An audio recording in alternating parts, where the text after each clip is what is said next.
Hello friends, I am Amna with my YouTube channel online tutor. उम्मीद है आप सब खैरियत से होंगे।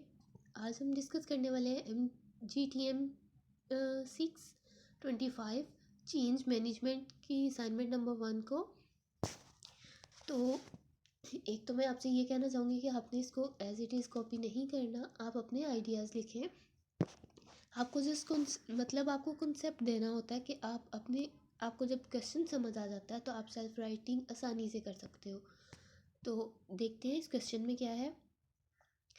हमें जो इसका केस था उसमें डायलैक्टिकल इंक्वायरी मेथड के बारे में बताया गया है। डायलैक्टिकल इंक्वायरी मेथड होता क्या है कि इसमें एक कंपनी है, उसने कोई भी प्रोजेक्ट लेना है। अब वो अपने टीम मेंबर्स के दो ग्रुप्स बना देते हैं। एक ग्रुप बनाते हैं पॉजिटिव पॉइंट्स को जो डिफाइन करता है, दूसरा ग्रुप बनाते हैं जो नेगेटिव पॉइंट्स को डिफाइन करता है। कि हमें एक ग्रुप कहेगा कि हमें ये प्रोजेक्ट इस वजह से लेना चाहिए, दूसरा ग्रुप कहेगा इस वजह से इसको रिजेक्ट करना चाहिए। मतलब एक दूसरे के अगेंस्ट वो डिबेट करते हैं, जिसकी बेस पे मैनेजमेंट को ये डिसीजन लेना इजी हो जाता है कि उन्होंने रिजेक्ट करना है प्रोजेक्ट को या एक्सेप्ट करना है। तो आपका जो फर्स्ट क्वेश्चन है उसमें उन्होंने आपसे पूछा according to you what would could be the possible disadvantages of the dialectic inquiry method. अब ये जो इंक्वायरी मेथड इस्तेमाल हो रहा है आपकी नज़र में इसके खामियां क्या होंगी। तो डिसएडवांटेजेस इसके क्या हैं। The main criticism of this technique lie in its time consumption and cost involved. अब इसमें क्या हो रहा है कि आपकी कॉस्ट भी इन्वॉल्व हो रही है और टाइम भी बहुत ज़्यादा लगता है। ज़ाहिर सी बात है, जब दोनों ग्रुप्स ने अपना अपना पॉइंट ऑफ व्यू डिफाइन करने के लिए उसको केस को स्टडी करना है, प्रोजेक्ट को स्टडी करना है, फिर उसकी पॉइंट्स उन्होंने राइट डाउन करने हैं, उन चीज़ों को मैनेज करना है, टाइम काफ़ी ज़्यादा कंज्यूम हो जाता है। इट लैक्स साइंटिफिक बेसिस और सपोर्ट। थर्ड पॉइंट है this technique eliminate the sense of motivation that arise in face to face interacting group.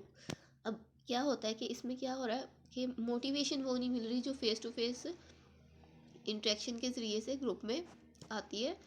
That can be cause of interpersonal conflicts. और इसमें क्या होता है कि जब आप एक दूसरे को compete करने के चक्कर में होते हो तो आपस के पर्सनल जो है कॉन्फ्लिक्ट भी जनरेट हो सकते हैं।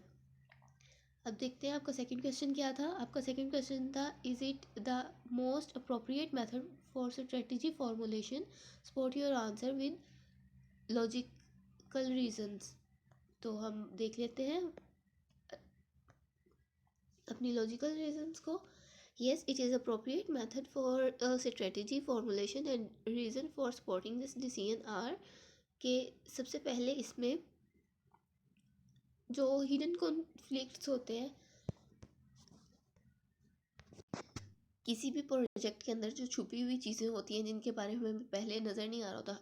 इन जनरल अगर मुझे कोई काम दिया जाता है जैसे राइटिंग का काम, तो राइटिंग के काम में क्या होगा, मुझे लगेगा टॉपिक है कोई बात नहीं लिख देंगे।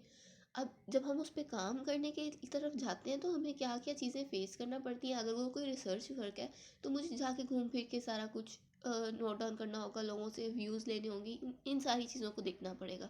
तो अब यहाँ पे क्या है कि हम जब किसी भी ग्रुप प्रोजेक्ट को सामने की नज़र से एक ही पॉइंट ऑफ व्यू से देखते हैं तो क्या होता है हमारे साथ कि हमें उसकी डेप्थ का या उसकी क्रिटिकलिटी का पता नहीं चलता कि उसमें कितने को हमें प्रॉब्लम हो सकती है, ये इजीली सॉल्व हो सकता है या नहीं हो सकता, इसके बेनिफिट्स कितने और इसके डिसएडवांटेजेस कितने हैं, हमें इन चीज़ों की खबर नहीं होती है, जो कि हम इस मेथड के जरिए आसानी से जान सकते हैं।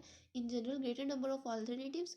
अब क्या होता है कि हमें इसके उसके अगेंस्ट बहुत से अल्टरनेटिव्स भी मिल जाते हैं।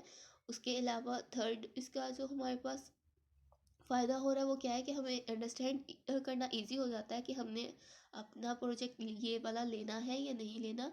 और उसके अलावा हमारे पास बहुत से न्यू आइडियाज़ जनरेट होते हैं। तो यही थी हमारी आज की assignment. Thank you so much guys.